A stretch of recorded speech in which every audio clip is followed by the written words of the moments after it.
Hello everyone.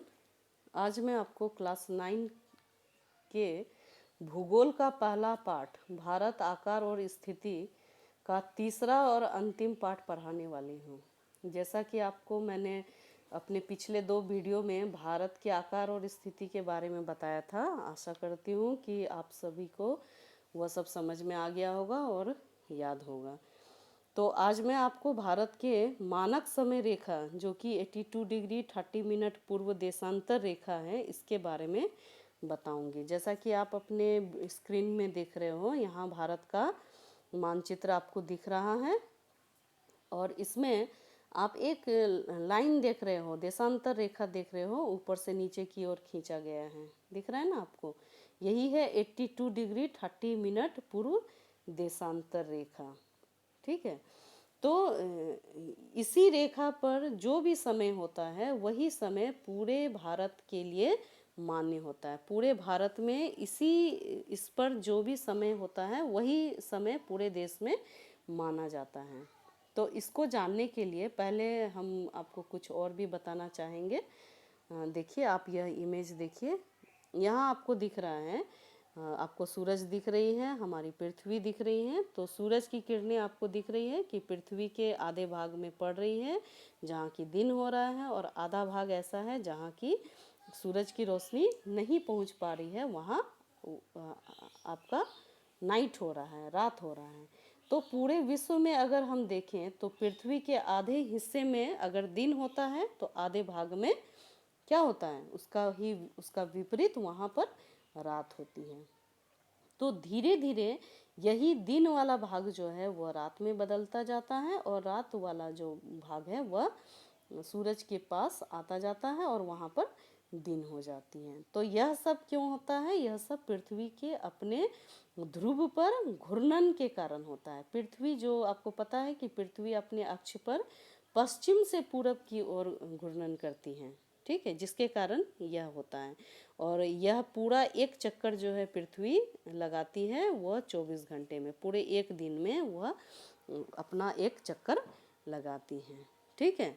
तो जब भी यह चक्कर लगता है पृथ्वी का पूरा अपने अक्ष पर, तो इसमें क्या होता है, देशांतर रेखा एक एक कर सूरज के सामने आता जाता है। यानी हम कह सकते हैं कि समय जो है वह देशांतर रेखा पर ही बदलता है, और समय का संबंध जो है वह देशांतर रेखा से है, ना कि अक्षांश रेखा से। मैंने आपको लास्ट वीडियो में बताया था देशांतर और अक्षांश के बारे में। ठीक है। तो अब एक प्रश्न आपकी बुक में है जो कि आता है कि भारत में सबसे पहले सूर्योदय अरुणाचल प्रदेश में होता है, इसके 2 घंटे बाद गुजरात में सूर्योदय होता है, ऐसा क्यों? ठीक है, कि अगर सपोज अरुणाचल में सुबह 4 बजे सूर्योदय हो रहा है तो गुजरात में 6 बजे सूर्योदय होगा। उसका अपना स्थानीय समय के अनुसार वहाँ पर 6 बजे सूर्योदय होगा। तो यह अंतर क्यों है, इसको समझने के लिए आपको कुछ बातें जाननी होगी, ध्यान देना होगा। जैसे ये आपको मैंने एक फ़ोटो दिखाया, आपके स्क्रीन पे आप देख रहे हो, यहाँ आपको 90 डिग्री का एक कोण एंगल दिख रहा है 90 डिग्री। ये आपने मैथ्स में पढ़ा है, ये जो फॉर्म होता है ये 90 डिग्री बनता है। तो इसी तरह ये आप देख रहे हो 90 90 90 90, ये भी 90 डिग्री का एंगल है, ये भी 90 90 90। तो पूरा पृथ्वी जब पूरा एक चक्कर लगाती है तो वो 90 90 90 90 पूरा एक चक्कर घूमती है। मीन्स टोटल आपका पृथ्वी को घूमने में जो डिग्री लगता है वो होता है 360 डिग्री। मतलब पूरा एक चक्कर लगाने में पृथ्वी को 360 डिग्री पृथ्वी घूमती है। तो 360 डिग्री घूमने में पृथ्वी को जो समय लगता है वह लगता है पूरे एक दिन का, मीन्स पूरे 24 घंटे का समय पृथ्वी को लगता है। तो इसे हम और किस तरह लिख सकते हैं, 360 डिग्री घूमने में 24 घंटा लगता है, 360 बराबर 24 घंटे। अब हम इस घंटे को मिनट में बदल सकते हैं। तो 24 घंटे को हम अगर मिनट में बदलेंगे तो 24 गुना 60 मिनट होगा, क्योंकि एक घंटे में 60 मिनट होता है। तो 24 घंटे में कितना मिनट हुआ, 24 गुना 60 मिनट। तो 360 डिग्री घूमने में 24 गुना 60 मिनट लगेगा। तो 1 डिग्री घूमने में कितना लगेगा पृथ्वी को समय? तो मैथ्स का कैलकुलेशन है ये, आप मैथ्स में पढ़ते होंगे, 24 गुना 60/360, ठीक है, इतना मिनट लगेगा। उसको हम काट कूट किए तो 1 डिग्री पृथ्वी को 1 डिग्री घूमने में पृथ्वी को जो समय लगता है वह लगता है 4 मिनट का। अब इसके नीचे मैंने लिखा है 30 degree is equal to 4 into 30 minute. अब ये 30 डिग्री कहाँ से आया? ठीक है, इसी बात को मैं बताना चाहती हूँ कि लास्ट वीडियो में मैंने आपको बताया था कि भारत का देशांतर रेखा और अक्षांश के बारे में मैंने बताया था। तो आपको याद होगा कि देशांतर रेखा जो है पृथ्वी का वो कितना था? 68 डिग्री 7 मिनट पूर्व से लेकर 97 डिग्री 25 मिनट पूर्व, ये आपका पृथ्वी का देशांतर रेखा है, ठीक है, जो कि 97 डिग्री 25 मिनट पूर्व वो आपका अरुणाचल से गुजरता है और 68 डिग्री 7 मिनट पूर्व वो आपके गुजरात से गुजरता है। तो जब हम इन दोनों देशांतर रेखा को माइनस करते हैं तो बीच में करीब करीब हमारा 30 डिग्री का यह अंतर होता है। मतलब अगर आप अरुणाचल से गुजरात तक आओगे तो आपको 30 डिग्री घूमना पड़ेगा। मतलब पृथ्वी को अरुणाचल से गुजरात तक घूमने में कितना डिग्री पार करना पड़ेगा? 30 डिग्री।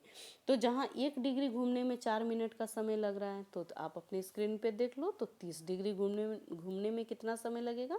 4 इंटू 30 मिनट, मतलब 120 मिनट लगेगा। तो 120 मिनट का मतलब हुआ 2 घंटा, क्योंकि 1 घंटे में होता है 60 मिनट, तो 60 इंटू 2 तो हो गया 120 मिनट, ठीक है। तो अब आपको समझ में क्लियर आ गया होगा कि गुजरात से अरुणाचल प्रदेश के स्थानीय समय में 2 घंटे का अंतर क्यों है। क्योंकि अरुणाचल से गुजरात का जो डिग्री है, जो उसका देशांतर रेखा जो है वो 30 डिग्री का अंतर है, इसलिए उसको 2 घंटे का समय लग रहा है, ठीक है। अब सपोज यहाँ आप अपने स्क्रीन पे देखो, ये आपको स्क्रीन पे दिख रहा है, ये मैंने आपको बताया था 82 डिग्री 30 मिनट पूर्व, यह भारत का देशांतर रेखा मानक समय रेखा है, ठीक है। अब आपको अगर कोई व्यक्ति अरुणाचल में है और उसे कहीं हवाई जहाज़ से कहीं जाना है, और कोई व्यक्ति गुजरात में भी है, उसे भी कहीं हवाई जहाज़ से जाना है, ठीक है, तो क्या होगा कि अगर स्थानीय समय के अनुसार क्या होगा, अरुणाचल के लोग 2 घंटे पहले निकल पड़ेंगे और वहीं गुजरात वाले 2 घंटे बाद निकलेंगे। तो यानी या तो उसकी हवाई जहाज़ मिस हो जाएगी या वो पहले पहुंच जाएंगे। तो इसी समय के अंतर को दूर करने के लिए पूरे भारत में एक मानक समय रेखा खींचा गया है 82 डिग्री 30 मिनट पूर्व, जिसको हम लोग मानक समय रेखा कहते हैं, ताकि इस 82 डिग्री 30 मिनट पूर्व देशांतर पर जो समय होगा वही समय पूरे भारत के लिए माना जाएगा, ना कि आपके अरुणाचल का समय और ना ही आपका गुजरात का समय को माना जाएगा। इसे हम लोग IST कहते हैं, इंडियन स्टैंडर्ड टाइम, ठीक है। जो आपकी घड़ी जो भी चलती है वह इसी पर आधारित होती है, इंडियन स्टैंडर्ड टाइम पर। और ये रेखा कहाँ कहाँ से पास होती है आप देख रहे हो, आप यहाँ ऊपर में देखो, ये उत्तर प्रदेश के मिर्ज़ापुर, ठीक है, के पास में इलाहाबाद है, वहाँ उसी के नज़दीक से गुजरती है, या उत्तर प्रदेश को टच करती है यह रेखा, मध्य प्रदेश को, छत्तीसगढ़ को, उड़ीसा और आंध्र प्रदेश, इन सभी जगहों को यह टच करते हुए निकलती है। यह देशांतर रेखा यही है। तो क्योंकि भारत हमारा बहुत बड़ा देश नहीं है, तो इसके लिए हमने एक स्टैंडर्ड रेखा रखा है। वहीं जैसे आपने पढ़ा था कि सबसे बड़ा देश रूस हमारा सबसे बड़ा देश है, तो वहाँ 11 टाइम जोन्स हैं, 11 टाइम जोन्स में बांटा गया है, क्योंकि उसका क्षेत्रफल इतना विस्तृत है कि एक में रखेंगे तो नहीं हो पाएगा, ठीक है। तो 11 वहाँ पर टाइम जोन्स है। उसी तरह USA में आपका 9 टाइम जोन्स है। कनाडा जो कनाडा में अगर आप देखोगे तो वहाँ पर 6 टाइम जोन्स हैं। तो ये था आपका, आपके बुक में जो भी था ये मानक समय रेखा के बारे में, मैंने आज आपको यह क्लियर कर दिया है। आपको यह बात सही में क्लियर हो गई होगी। तो ये चैप्टर तो आपका कंप्लीट हो गया है। मैं कोशिश करूँगी कि आपको इसका प्रश्न उत्तर बनाकर जल्द से जल्द भेज दूँ। Thank you.